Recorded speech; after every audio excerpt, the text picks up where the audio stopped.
Hallo und willkommen zum Comedy Slab Podcast. Ich bin Shane O'Connor und ist Adrian Lacey. Ja. Und that's as far as I can go, actually. If half French and half English is called Fringlish, or what is it? Is that right? So half German and half English. Gerblist. Gerblist. That's weird. Yeah. Why am I doing that? I hear you ask. No, I don't. I don't hear anybody. Nobody's asking. Oh, you're talking about them, not me. Nobody's asking at all. Well, I thought because we're doing a German translation this week for the Comedy Slab, a program that's translated from the German.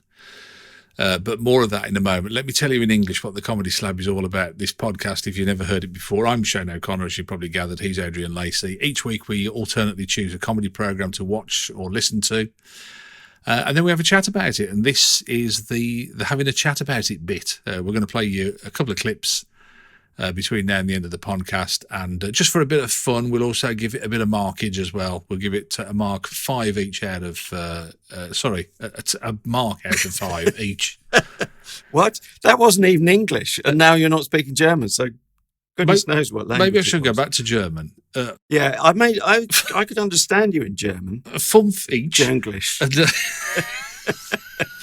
I fear your fumph. That's my problem. I mean, basically, we both give it a mark out of 5 and then lump it together and give it a grand total out of 10. I mean, that's essentially it, isn't it? I don't know why I have such great difficulty with it.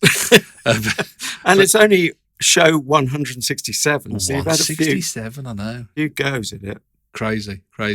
But yeah, so it was my turn to choose last week, and I chose an adaptation from a German comedy program. It's called The Cleaner, the Crime Scene Cleaner, I think the German version is called. And it's very Germanic, to be precise, isn't it? Well, you have to be very meticulous in your attention to detail. Yes, it's written by more of that later. I'm sure that's going to crop up in conversation. It's written by and starring Greg Davis, and I'm sure that's going to come up in conversation as well.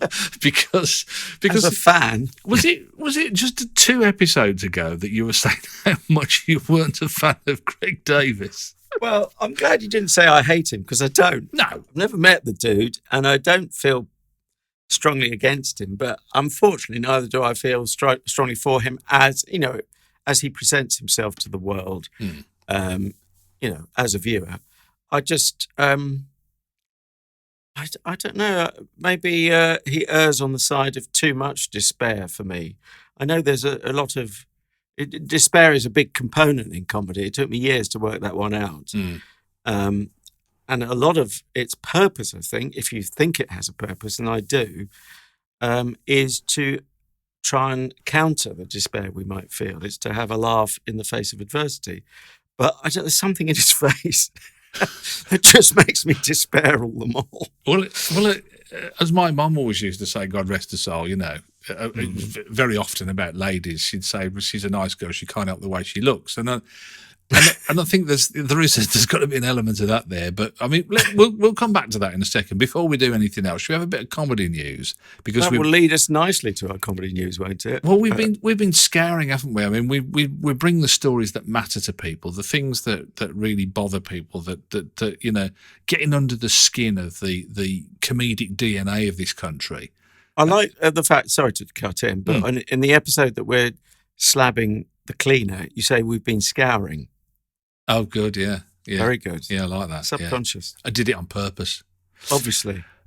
Oh, then again, maybe I didn't. So I found this story, and this is without word of a lie. I was looking through some of my favourite haunts, Chortle and comedy.co.uk, 2 fine websites, and in the latter, and in fairness, it wasn't a leader for them. It was down the bottom where they got the other bits and pieces, where they look at the other press and what they're running with. And lo and behold, I saw this absolute shocker of a story. I mean, I've not really slept very well since reading it, to be honest with you.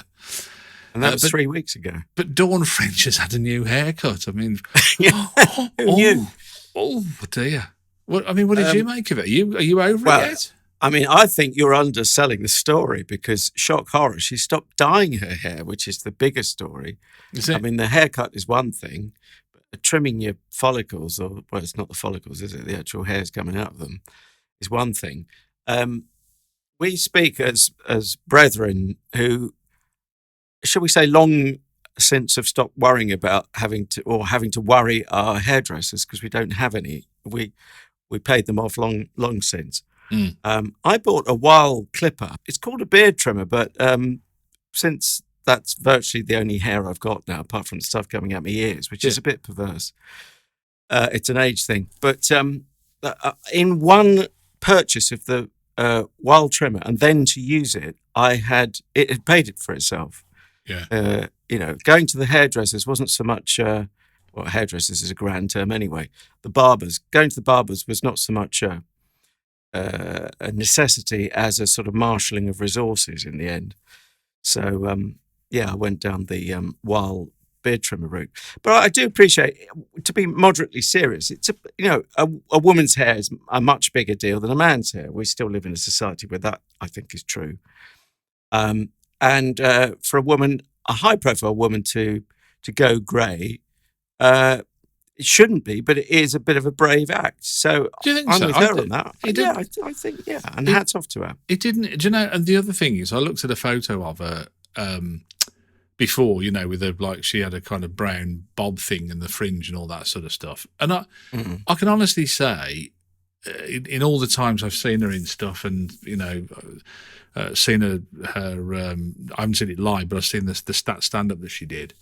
And never at any point did I think, I bet she dyes her hair, or it never crosses my mind. I don't know. I'm just built it. Now I know my wife would probably say, well, actually, I did. That was the first thing that I thought of. Thinking what her age is and whether she dyes her hair or not. And I think it's a another pun coming up here. I'm sorry. I think it's how you're conditioned.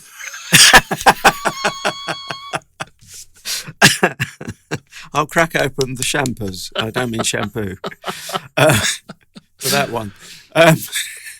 Well, I'm not conditioned. That's the good thing as a baldy. A bar of soap over your head. I never forget, because I worked on a chat show with the wonderful Michael Parkinson years ago, which sadly the late Brian, bald actor, Yorkshire lad. He said, Brian said on the show, the thing about being bald is when you're washing your face, you don't know where to stop. Brian Glover. Right, thank you. Do you know, amazingly, I was actually, and I nearly slapped myself for even thinking it. I was going to say, was it Yul Brynner? And I'm thinking, it wasn't my Brynner. He must have come from very North Yorkshire. That thing. Brian Glover, wonderful. Oh, bless him. Yeah. Who didn't he? He would have worked with famous cousin Ron, wouldn't he? Ron Lacey. Wouldn't they have been in Porridge together around the same time? You're getting a bit over familiar. I mean, I don't think you're on first syllable terms with Ronald Lacey. I could call him cousin Ron. But and hi to all our friends on Twitter at Ronald Lacey fans, including the wonderful Chelsea. Oh, I should just say, who has sent me a picture of the wonderful cousin Ron, done by a friend of hers. So I'm so grateful to her. Oh, beautiful. wow. Yeah, I know. So again, I mean, I looked at this Dawn French story, and other than the fact I thought I could be a bit of a wag with it, is it really important? I mean, but you're saying it is. I mean, I kind of thought, I still read the story and shrugged my shoulders. I thought, yeah, okay, great. So what? It didn't make a difference, really. Well, maybe that's a bald bloke thing. I don't know. I just get the sense, if you speak to your wife, ask her, but you've kind of already alluded to that, I think. Ask her if she thinks it's a story. No one's claiming it's more important than Afghanistan necessarily, unless it's your hair, I suppose, in which case it might be. Yeah. But I think a woman's identity is much more tied up, with how she looks and how she feels about how she looks. And but there are gay friends of mine will say, well, why are you being so sexist about it? I care about how I look and so on and so forth. So it's just basically me and you who don't care how we look, is what we're saying. Which is why we do an audio podcast, though. Yeah. You've only got to look at the artwork for our podcast to know. I've got to say, that is the least flattering photo anyone... Well, I took it myself. It's what you did to it, which makes me look about 30 stone. Yeah. And that's it. It was all me. It was nothing to do with the pies. It was all me, wasn't it? Yeah. Exactly. Yeah, I did enjoy the pies, but I didn't enjoy the photographic editing. No. All right. Anyway, on with the podcast, shall we? Should we get down to some business? What can I tell you about this this comedy that we haven't mentioned already? Well, we did mention that it was a translation from a German comedy. What I say was, I think the German comedy is still running. I think it's still an entity. It features Greg Davis. He's playing a character called Wicky Wickstead. I think Paul is his first name, Paul Wicky Wickstead. He's a state-certified cleaning technician. He's a crime scene cleaner. He actually corrects people. A little confession here as well is that I've watched more than one episode of this.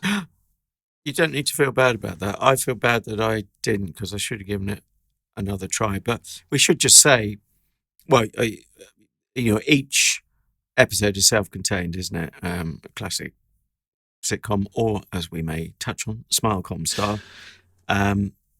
We had David Mitchell in this one as the writer, which is the name of this episode, which is episode 2. You slightly wrong-footed me. We go in, or very often we go in on the ground floor. Yeah. I think it was nice, the fact that it's self-contained as well, because it gets the opportunities. You mentioned David Mitchell in this one, but in some of the others, you got people like Helena Bonham Carter and Stephanie Cole and Joe Hartley. So yeah, it's the opportunity to. It's more or less a double header, isn't it? Really, I could see it as a stage play. This thing actually. Well, I was going to get onto that. It is very theatrical. Yeah, I wonder if that's just the German. I wonder if I don't know if you've got any experience with German comedy per se. I wonder if that's just the genre, and in that country, I wonder if that's how comedy is. No, I've only got the experience of something which is cringeworthy, unfortunately. Do you know what is that sketch with the butler that they put on telly each Christmas, and they think that is how we are in Britain? Do you know that one? Yes, yeah, I do. It's on YouTube, isn't it? Yeah. Excruciating. I mean, it'd be all right if you just said, "Oh, well, this is interesting sort of sketch, well done, blah blah blah, professionally shot." But it's the fact they revere it and trot it out each year, as if it's like we might have the Queen's speech on. It's do you know? And the other thing is as well, and I'm being very broad brushing my comments here, but I always get the impression, and this I could be completely wrong. I always get the impression that European comedy, they're very big fans of the spoof show. The kind of candid camera kind of thing. That's a big part of the comedy fare in a lot of European countries. I get the impression. I don't know whether that's right or not. But where have you got the impression from? May I ask? From just seeing clips of French and German and Italian TV. Right. And the clips that I see of comedy always, and I don't know whether that's just because those are the ones that translate easier because there's not a lot of dialogue in them, so you can kind of guess what's going on. Yeah. So that's what I'm saying is I'm not sure whether I'm talking at me out there, so maybe we should just move on. Anyway, so he's a crime scene cleaner. He's a crime. That's a tongue twister in itself, isn't it? Yeah, crime scene cleaner. But he does throughout the series to a number of people. He makes sure that when they say you're a cleaner, you go, I'm a crime scene cleaner. He makes that distinction. Very different. And fair play to him, because it is more than the average, isn't it? Really, when you think some of the things he has to clean up. But that's kind of the basic premise of the thing. It's following him in his work, and as Adrian said, each episode is a different crime scene, a different cleaning job, a different client, a different person that he comes into contact with. And in this particular episode, it was David Mitchell who was the person who was left in the house. As we'll learn a little bit later, I don't think I'm giving too much away by saying it was his grandmother who was the person who died, and hence the need for cleaning the place up. But before we have a clip, were you across this before I mentioned it? I was, actually. I don't know whetdo you think we mentioned it in our comedy news a few weeks before? Or maybe it's while we were deciding on which comedy news story we'd go with. And I thought, well, that sounds like, to me, someone sat, a writer or two have sat around and thought, what's the most unlikely setting for or situation or person, person's unknown, to try and get comedy capital out of. It does sound unlikely to me, a crime scene cleaner. Yeah. But in the right hands, anything can work comedically, I think. It's starting off from a dark place, isn't it? I mean, there's no question about that, really. But, okay. Should we have a quick clip then and let people have a listen to how this thing sounds, at least if they're not seeing it. In the first clip that I've chosen, Wicky Wickstead arrives at the next house, his next job, as I said, as we see in each episode. In fact, the episodes all kind of start the same with him kind of. It's very percussive, isn't it? The introduction. It's all like shutting the door on the van, and what does he? I can't remember what else he does, but he has it looks like an antacid tablet, doesn't he? So he's got digestion problems by the look of it as well. But, as you would in that trade. But he arrives at the next house, his next job, and we start to get a feel for him and his potential host for this episode, a guy called Terence Redford. All right. My nerves are frayed. Are you Mr. Redford? I'm deaf. I'm mute. My synapses are firing out of control. I can't think a single clear thought. I'm trying so hard to concentrate, but every 5 minutes someone crashes into my space. If I don't accomplish something today, I shall not be responsible for my actions. Are you Mr. Redford? Mr. Redford does not exist without his work. Why can't anyone understand that? There, a signed first edition. You have what you came for. Now, I beg you, leave me alone. I beg you!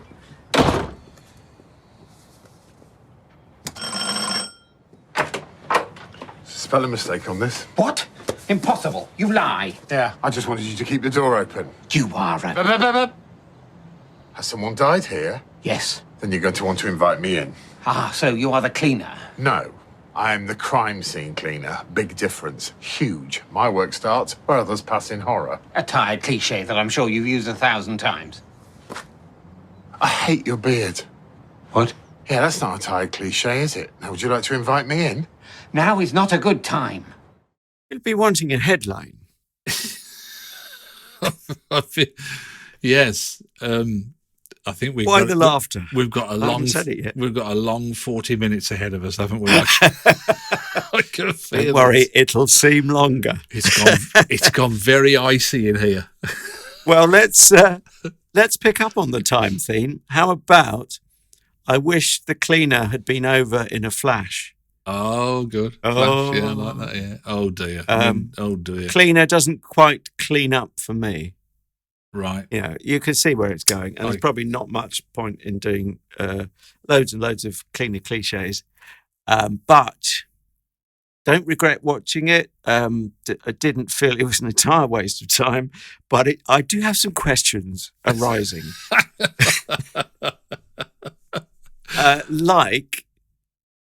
Is it really wise for any show to put all the attention to me is, as it were, off stage, or has happened before we've arrived? Now, you can tell stories in flashback, you can do all kinds of things, and stage shows can have stuff going on off stage, and that can work. But for me, I just have this nagging question.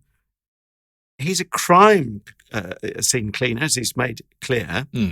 And so we're going to want to know, why is it classed as a crime? And we're in the same room, or where the writer is, and we'll get on to him in a moment. David Mitchell plays him, of course. The writer's just in an adjacent room. So we're literally feet or meters, as it's a German-inspired show, away from where supposedly there has been a crime. So all my attention is going to that. And I'm afraid not an awful lot is left for this quite pedestrian double-hander. I'm afraid. So sorry. Tell me how that works. That's interesting then. So how does that? So what? Your attention is on the crime. So what? What do you mean? Your mind's wandering and you're thinking, well, Well, yeah, what's I happened? mean, it's a classic whodunit, but of course it isn't a whodunit because we're meant to think, okay, we'll park that, and we're meant to show more interest in the guy cleaning up afterwards. I mean, hats off to them for trying, and no area of human activity should be off limits without at least a try or a conversation over a pint. Could we make this funny? Could this work? No one's done this, because otherwise you'll never have a new show, will you? And for years, of course, most sitcoms, and I'm not classing this as a sitcom, but we'll get to that as well. Most sitcoms were based in the home, weren't they? You know, what I call the ding dong, hi honey, I'm home kind of sitcom. For years, that was the staple. Now it's probably the exception, and not good riddance to all domestic comedy, because a lot of comedy does happen in the home, a lot of tragedy too. Welcome to my world, but there's a bigger world literally out there, isn't there, beyond the front door? Yeah, I mean, the other thing is as well that the comedy in the home. I mean, it's such a broad spectrum, isn't it? From Terry and June to Lead Balloon to the Kumars at number 42 to there is to My Family to Favourite. Yeah, my favourite. Well, even Fawlty Towers, you could say. I mean, they live somewhere in that building, I'm assuming. Yeah. We don't go into their... Oh, we do go into a side room, but I don't think we go into their personal quarters, as it were. But it's like that there. thing, isn't it, where you kind of say to people, right, okay, can you give them a set of instructions to draw something, and everybody draws something different because it's their own interpretation. Taking you back to what you're saying though about the crime and about and it's a fair comment, but didn't you have a sense of resolution with that? Didn't you feel that it got resolved through it? Because I don't think it's much of a spoiler because they do talk about the crime and what happened, but then they talk an awful lot about the subsequent emotion of that. So you get to find out what happens, and you also, on top of that, get to feel out about the way that David Mitchell's character feels, and maybe the shortcomings in his personality and the way that he responds to these things. I thought it was dealt with in the episode, wasn't it? Don't you think? Not sufficiently, but I know, I mean, I could sound like I'm being, and some people may have decided already that I am, I'm thinking in straight lines, It is possible to have a new twist on a crime scene. I just find that something, to me, it just raises a natural question that it doesn't answer, notwithstanding what you just said. It's like...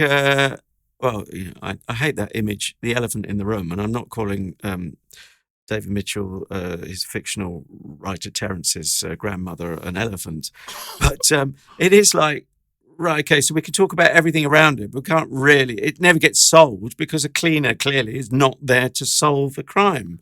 They're there to provide evidence. What's the next thing we're going to have? Fingerprint dusting. Oh, that'll make a good six-parter. But they did talk about it, didn't they? And you did find out what happened to her. And like, if you'd have gone to the end of the episode and go, well, they never even mentioned it, then I could say, well, I kind of get that then. But to me, obviously, it seemed to satisfy you sufficiently. But to me, it just raised more questions than it answered, because by definition, a cleaner is there, as I say, just to clean up afterwards. In fact, the evidence has been taken, so the cleaner can only come in once the evidence has been taken. Obviously, otherwise, here's the thing that really gave me trouble, and it's more on the production side than anything else. Greg Davies has a writing credit for this. And being the pedant that I am, I found the German episode of the crime scene cleaner that it isn't called The Writer, it's called something else. Being the pedant I am, I'm looking at the wiki page for the German crime scene cleaner. My point is that it runs pretty well scene for scene in parallel. Now, I don't understand why Greg Davies has got a writing credit because it's a translator credit, really, isn't it? yeah, well, the only thing that I could see that he'd written was the scene with. I don't think the scene with the cat was in it. You know, where the writer's got a cat. Oh yeah. And Cute cat. there's a bit of it, but all the other stuff and the first edition book that he drops in the bucket of water and that bit of business there and all, scene for scene almost. The two women that turn up at the door. Oh, it's a lot in the British one. It's a lot darker. It's a lot more confrontational. Whereas in the German one, it appears that the two women who come to the door are fans, and he accepts. He's quite flattered by it and all the rest of it. He's a very different character. Well, that's the other thing I need to tick off. I mean, if you're ready to park that thought, well, it strikes me he should be credited as a rewriter at best, really. Be more honest, wouldn't it? It's curious, isn't it? Like I say, I kind of thought he's put stuff in there, without a doubt, but I don't know. It's something to do with the business of it all and the fact that the company that owns the rights to it, the German company, Studio Hamburg, isn't it? Studio Hamburg, but the UK production arm of Studio Hamburg. They're called Studio Hamburg UK. Yeah. Must have, however they're doing the business, must have said that's the best way for us to do this. But yeah. Anyway, sorry, go on. So you say parking that thought. What were you going to say? Well, my next thing is, and there is a shopping list. He's got a list. Everybody, he's got a list. I have. Yeah. But you might still be surprised to learn I did enjoy elements of it. But the writer, and before I knew Greg Davies was the writer, so because I didn't, first time through, worth repeating, although I'll get told off by my girlfriend, who's a regular listener, who says, "Why do you need to repeat it every time?" Well, we got new listeners, we hope. But we try and watch or listen to shows twice. First time through, with as clean a slate as is possible. Not always possible, because we might have seen the show years before. And it was good casting. If you want a writer to play a sort of stereotype of a grumpy writer, trying to get on with his craft, as we've heard in the first of two audio clips, doesn't want to be distracted. That is, that's a writerly trope, really. But every cliche in the book was there, sort of grumpy, moany, sleepy, pedantic, yes. Doc. Squeezy, Mickey, Beacon Titch, whichever it was. Yeah. But anyway, and then I thought, well, who creates these characters? Oh yes, it's a writer. So it's a writer writing a stereotypical writer, which you wonder, are they comfortable doing that? Is that not? Does that sit easily with them that they want to be thought of, okay, a TV screenwriter, script writer, slightly different to perhaps a novelist, in terms of how we might perceive them. Certainly the role's slightly different, but at the end of the day, it's still a bunch of words on a page or a screen. Can you see where I'm going with that? Or does that just make me sound like a grumpy writer? No, and do you know what? All the way through the episode, I'm thinking, of all the things, because knowing what you'd said about Greg Davies in terms of, you kind of think you're not a fan of his thing. And there I am sitting in watching him doing his thing turned up to 11. And then, what is his thing? Can we describe that, especially for people who might not know what his thing is? You see, I think did you say despair? I think, or did you say despair? Yeah, it's that deadpan look, isn't it? And the furrowed eyebrow, furrowed brow. I don't see. I wouldn't have described it as despair. I think despair is too deep, too far, and a bit too gloomy. I think he's more disdain, if anything. He constantly plays a guy who is really quite, probably doesn't understand the world, and he's quite fed up with the world. When he's playing the teacher in The Inbetweeners, he plays a character who, Mr. Gilbert, who he's kind of fed up with being a teacher. He's fed up with the world. He's fed up with the kids. He's fed up with the school. Yeah. In Man Down, which was his own series, when he played Dan in that, he was a kind of non-functioning man-child who was, kind of very cynical and disdainful of the world. That's his thing. I think he kind of, he does. We so slabbed well. that, didn't we, Man Down? Yeah, I think we did. Long Yeah, time ago. yeah. Rick Mayall was, God rest him, was in it, wasn't he? Gosh. He played his dad.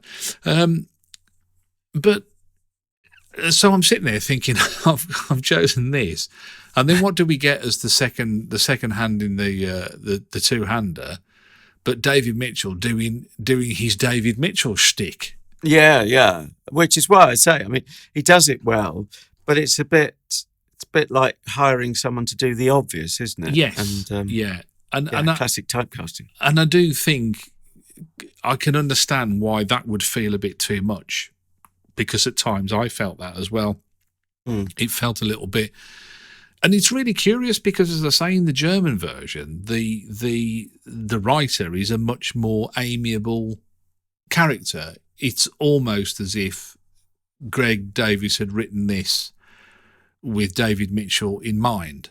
Because of that, it felt a bit thick and a bit heavy and a bit treacly for me at times. Yeah, you've got conflict laid on conflict. Although, of course, drama, and this I would call comedy drama, or I will trot out the old phrase "smile-com." Copyright Lacey 2020, probably started using that. And I intend to carry on using it ad nauseum. But actually, there is another term which I was reminded someone, or it was the wonderful Daisy Haggard talking about her new series of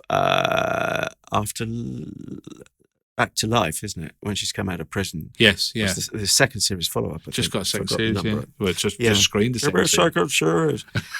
She called it dramedy. Now, she's not claiming that term, I don't think, but that is one buzzing around. So those two words trying to do the same thing, really. There was a moment where it's much more, where there's a release from and a relief from conflict. Do you remember that in just a general shape of the show? In the middle somewhere, they sort of become mates and they sort of reconcile each other to each other. Yeah. Does that make sense? Yeah, I think this is the clip, isn't it? I think is that. Yeah, but then unfortunately, spoiler alert, that sort of collapses. But I suppose it can't carry on for the sake of drama. Anyway, let's lead into the second clip. Did you want to set this up with any more precision than I've given it? No, only to say that it is quite a frosty encounter up until this point, and then there's as Adrian said, there's a part in there where Wicky helps Terence with he's stuck on a word. He's talking about climbing the stairs, isn't he? In the book that he's writing, he can't think of a word for it. And Wicky just sort of helpfully just says stumble, and he kind of likes that. And then we think that the frost between the two of them is seemingly starting to thaw. Stumble, yeah? Another part of the jigsaw of madness. I should get you a beer to celebrate. No, I can't drink during the week. I've got a condition. It means once I start, I can't stop. A medical condition. Yeah, it's called being an absolute legend. Oh. So, you are a crime scene cleaner? I am. And what does that involve? It's mainly delivering patio furniture. A joke. Very good. Enjoyable. And what is this little cleaning agent? It's sodium hydroxide. It's for dissolving flesh. 2 jokes, 2 sentences. Maybe I should become a writer. Don't. It's mental torture. Can I tell you something? I actually won a little writing award at school once. Go on. We had to come up with an advertising slogan for a product, and I got given cigarettes. Shows you how long ago it was. And, it doesn't matter. It was stupid. Please, I'm interested. It was just, fancy a fag? Have a drag. I have to say, I haven't said this. I talked about why Greg Davies got a writing credit, but I have to say, I thought the writing was spot on and really illustrated in that clip there, where he uses the writing to clearly define the distinction between the two lives the two men lead when he's going, I'm an absolute legend. I could drink until I can't drink anymore, kind of thing. And Terence just doesn't understand it, does he? He just doesn't get it. I just thought that was lovely the way he used the writing to illustrate that. It's on the subtle side, actually, that would that have got a laugh if there was an audience in? Well, not a big laugh, I suspect. But. You're right. I mean, at the time, I mean, I thoroughly enjoyed it, and why socially, for want of a better description, why I went off and watched more episodes, because I thought I really quite liked this, and so for recreation rather than for this, I sat and watched what we them. like. And it was only when you said that it's a smile-com that I kind of thought, actually, yeah, it isn't. But if you enjoy it, you don't notice that you're not really laughing out loud at it. I mean, there were some laugh out loud moments. I thought, it was kind of there were gags in there, if you like, didn't you think? Mild titters at most, I would have to say. No. I might have, as ever, might have laughed more, as you seem to have enjoyed it more, in your company, because I've heard you tittering as we've played out the clips, and it makes me relax my chuckle muscles a bit more. I mean, there was a lovely bit where he sat down in the chair and he went, what are you doing? David Mitchell said to him, what are you doing? He said, I've got cleaner's block. Yeah, you see, when you tell it, it's funny. I just love it. I just thought it was so clever, Yeah. And immediately I'm thinking, again, was that in the German script? I just want to, I'm now obsessed, thanks to you. Well, how much has Greg brought to the writing? I think, when he's doing lines like, oh, Wales, get over yourself. I've got a doll with a big hat and a house full of spoons. That's Greg Davies, isn't it? I mean, there's no question about that. That's not come from any Germanic influence at all.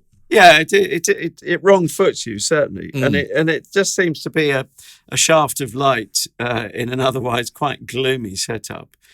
And it's definitely theatrical because it all happens in 2 rooms, essentially, or virtually all of it. And going to the door is another area, and we see a little bit of the exterior.